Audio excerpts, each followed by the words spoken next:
Adorama TV presents You Keep Shooting with Brian Peterson. Well, as you can clearly see, I am surrounded by garbage.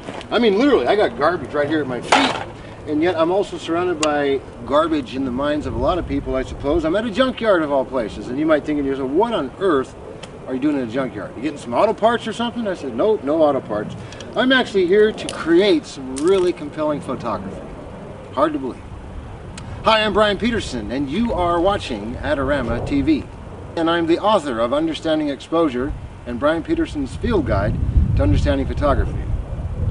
I honestly believe that a junkyard is truly a wealth of photographic opportunity.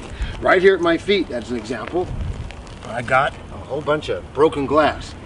And the glass itself is broken in a way that it has a kind of spider web feel to it. And I'm thinking to myself, how cool would this be if we used it as a subject that you would then see something through on the other side? That is to say, put something behind this broken glass. So I'm milling about this place and I come across Old Milwaukee. Yes, indeed, Old Milwaukee. That's a beer, for those of you that don't know that it's a beer. And on the box of this Old Milwaukee is the proverbial model. So I've got my piece of glass, and I'm going to shoot a portrait of this model, ironically, with my 105mm macro lens. I set the glass that I'm talking about right on top of the model. Come up on top, I make sure that the camera's parallel to that glass and the box. As a result, my depth of field can afford to be somewhat moderate. In this case, I'm shooting f/16, and all I got to do now is adjust my shutter speed until at f/16, a correct exposure is indicated at an 80th of a second, and the camera's self-timer will be engaged. That way I'm completely hands-free. Here we go, a 2-second delay, and click, there's the picture. Take a look. Broken glass on top of our model.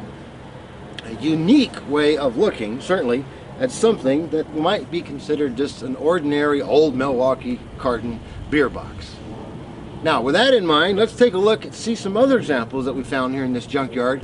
Well, here, another example right here. I've got myself this old, what looks like some kind of a storage box that you might find in the back of a pickup truck. A lot of rust here, and this is like a gold mine too.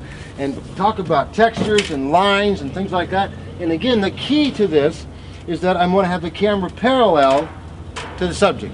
Oftentimes the mistake made by photographers is they'll come in at an angle to something like this, and what that does, it sets up the need to shoot at ridiculously small apertures because you have a depth of field issue where you have subjects that are closer here than they are over here. Again, get yourself parallel to the subject and you won't have that issue, because once again now, because I'm parallel like this, I can once again shoot at f/16. Again, camera's on self-timer, 2-second delay. Take a look. Another fine art masterpiece at a junkyard of all places. And in the rule of threes, which I like to employ in my compositions, we're also going to do that here. Let's take a look at a third example from this very same junkyard. Well, if you know me, you also know I'm a big fan of color, so not surprising, I kind of staged a little bit of a photograph here. I found this big roll of cyclone fencing. I just raised up a bit and shoved a yellow plastic can of antifreeze in here, an empty can I might add. And now we're going to have some beautiful side light here from the late afternoon light here in Calgary. And that's creating some shadow, the pattern, repeating pattern of the diagonal squares of the cyclone fence combined with color. The key to a shot like this, once again, is to be as parallel to that subject as possible, which I've done right there.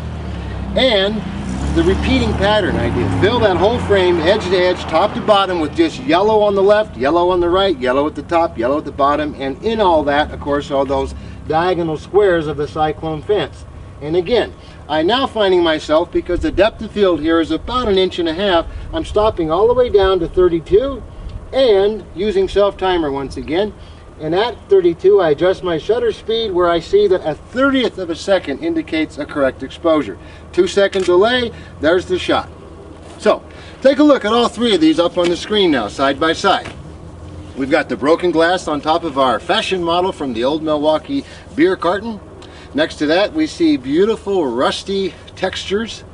And we finish up with a colorful pattern of the cyclone fence.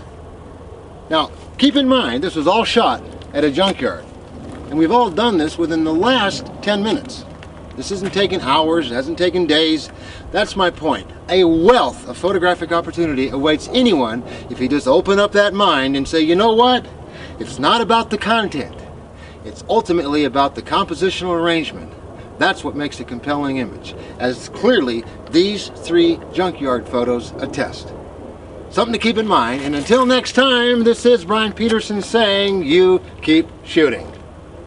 This episode is brought to you by Adorama TV. Visit the Adorama Learning Center where you'll find photography tips and techniques, links to the gear used in this episode, and related videos. For all the latest photography, video, and computer gear, visit Adorama.com. And the next time you're in New York City, visit our store located on 18th Street between 5th and 6th Avenue.